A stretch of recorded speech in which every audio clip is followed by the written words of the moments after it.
Hey guys, what's up? MadSeason here, back with another Battle for Azeroth video for you. I'm covering each feature in detail, one by one, and in this one, I wanted to go over the new Island Expedition feature coming to the game. I mentioned these briefly in my Heart of Azeroth video as one of the many sources for that new Azerite currency. Basically, in a nutshell, they're 3-player scenarios with a few twists. The main goal of them seems to be this Azerite. Through the story of the game, you'll be able to unlock a powerful navy to plunder the islands of the Great Sea, and these islands have this Azerite in abundance. Your basic goal is to go through these islands and get as much of it as you can by killing enemies, completing quests, opening treasure chests, and so on. This stuff is pretty important. It's used for your new Heart of Azeroth necklace, and it also supposedly tallies up for your faction to give you an advantage in the new Warfront game mode, which I'll go over in another video. So, this Azerite is a big focus of the whole expansion, and so too by extension are these island expeditions. Again, 3-player scenarios, and they're role agnostic, which means that any combination of healers, tanks, or DPS will work. As for their length, they don't take too long. We were given about 15 to 20 minutes as a rough approximation for each expedition. So, how do you quote win an expedition? Well, so far all we really know is by collecting this Azerite. Maybe there's a certain amount you need, or something along those lines. Again, sources include mobs of course, harvestable nodes, treasure chests, quests, and more. One of the big things they're pushing is that they're dynamic. And what this basically means is that each time you do an expedition, it'll be different. It won't be like those Demon Invasion finale scenarios where it's the same thing every time. The environment will be different, the enemies will be different, the layout of the chests, shrines, etc. A new experience every time you launch one. An example they showed was a Hosen-infested island in the day, some ambient crabs wandering about, and a shrine which upon clicking gives you a buff that lets you deal more damage, and also a debuff that makes you take more damage. And to the left, we have a crab defending an Azerite node. What order would you tackle these various objectives? And another scenario is it's night, and the island is infested with Mogu. The shrines are now cursed shrines which have a higher debuff, and on the right we have a portal that leads to a crypt that holds a boss enemy defending a horde of Azerite. So it's different every time. Even your starting locations will be different, so it has that potential for a lot of replayability.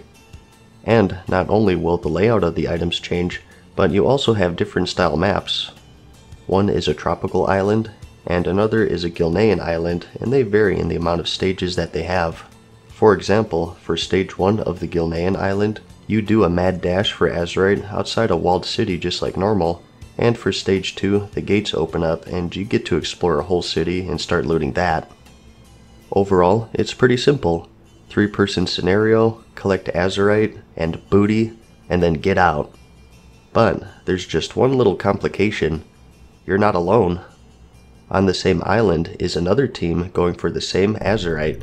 Now, these can be NPCs or players. The choice will be up to you. So this really makes things interesting, and it introduces an urgency to not only race the other team to the Azerite, or maybe you'd rather take out the other team so you have a moment's respite to gather your Azerite unhindered.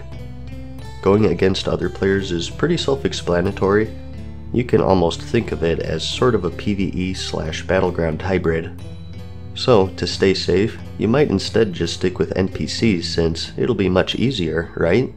Well, that's also something they've been working on, and that's the Npc Ai. Instead of just running up to you and whacking you with his daggers, a rogue may instead see you approach, sap your healer, and go for your squishy DPS, and then all of a sudden a mage pops out of invisibility, polymorphs you, and focuses your teammate with the rogue. They're calling them advanced NPCs, and they're supposed to be really unpredictable and much harder to deal with, which is great not only for these scenarios, but if it turns out well, it could very well be something that carries over into the rest of the game, including raiding. It does sound hard to pull off, and we'll have to see it for ourselves, but if they can do it, it's a huge step in nearly every aspect of the game. So, those are the island expeditions in a nutshell. Everything we know so far anyways.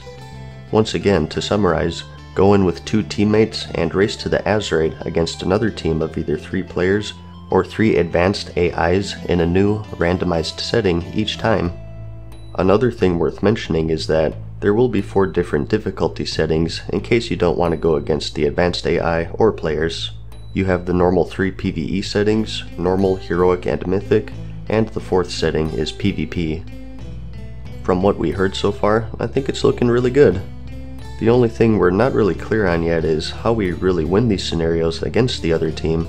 Is there a boss we have to kill, or maybe we just need to collect more Azerite than them? So that's to be announced, I guess. If I get any updates with that, I'll post a comment. So these are pretty important since they're a big source for Azerite, and it links to other gameplay features such as Warfronts, which I'll be covering next. So if you decide to join me, I'll see you then. I hope you found the video helpful, like it if you liked it, and I'll see you in the next one. Peace. Farewell for now, mortals. We hope you enjoyed today's video. See you again soon.